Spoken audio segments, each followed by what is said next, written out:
অভিনয় দেখা আমি খুব খুশি। তুমি শুধু প্রেমেরই আমার দেখবে? 80 বছরের বুড়ি প্রেম দেখে গেছে। 80 বছরের বুড়ির প্রেম জেগেছে। আবার পার্টনার কে? আমার দুই মাইয়া, একটা 13 বছরের, একটা হেভি 7 হেভি বছরের। ভালোবাসা দেখেছে, হেভি ভালোবাসা, নোংরামি ভালোবাসা না, এমনি প্রকৃত ভালোবাসা। ও বাবা, দেখ তোর দিদি এখনো প্রেমের সিরিয়াল দেখে। বল, কিছু বলবি? কিছু বলবি তুই এই প্রেমের সিরিয়ালে? দারুণ। খুব খুশি আমি। তোমার খুব। দিদি যে প্রেমের কাহিনী এই বয়সে বলছে, হ্যাঁ, এটা শুনে আমি খুব খুশি, শোনো, খুব আনন্দ পেলাম। শোনো, তোমার মা মানে পিসি ভাইজিও রেখেছে পিসির নামটা। ভাইজিও হাত দেখাচ্ছে, বলছে কি দেখো তো আমার হাতে প্রেম আছে নাকি, প্রেম আছে আমার হাতে। কে? ভূতিদি। ভূতিদি। বলছে, আমার হাতে দেখো তো প্রেম আছে নাকি। শুনতে আইছিল না তো? তুমি তাহলে বংশ ছাড়া, তুমি এদের মধ্যে নেই। দিদি, এই না, আমার এই মাসে প্রেম বুঝতে যায় না বেশি। বল মাসি। ভূতিরে নিয়ে তুই চুটি খাক বা না খাক, ওর এমনি কিন্তু রকম কিছু আইনা দেবে। হ্যাঁ, আমার হোটেল থেকে এনে আসলে পরে ওরে বিরিয়ানি প্যাকেট এনে দিলে কাপা কাপ খাইয়ে দিবে।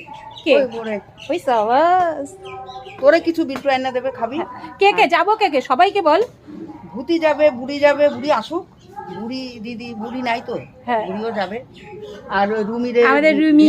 রুমি, তুই, দুই মেয়ে, বনি, ও, সবাই দেখ, সবাই যাবো আমরা নেমন্তন্ন মাসি এদের নিয়ে বাড়ি। যাবি। তোর জন্য তুই তো আমাদের হাতের রান্না খাবি না, তোর জন্য বিরিয়ানি আনা হবে। যাকে ভালো লাগে, দুই বোনে এরকম মিল সব সময় থাকবে। কি ভাল লাগছে দুই বোনকে একসাথে। কিন্তু ঘরে, বোন ঘরে। একটা জিনিস খুব বাজে, ছোট বোন দিদিকে আমার বাড়ির সামনের রাস্তা দিয়ে আসছে, একবারও ডাক দেয় না, কিরে চুটকি। এই ডাক দিছে, মিথ্যা থাকুন না। না না, ওরে- না, ও ডাক দিছে, এই ওরে চুটকি না। ওরে আগে ডাক দিছি, বুঝলি তো। এই চুটকি না, এই চুটকি, কি করছিস? হ্যাঁ, কিন্তু এরকম মিলটাই থাকবি মাসি, ঠিক আছে? একদম দিদি মানে মা, আর মা এই যে তোমার সন্তান মেয়ে, ঠিক আছে? মনে রাখবা কথাটা। আর যে কদিন বেঁচে থাকবো এরকমই থাকবো। একদম।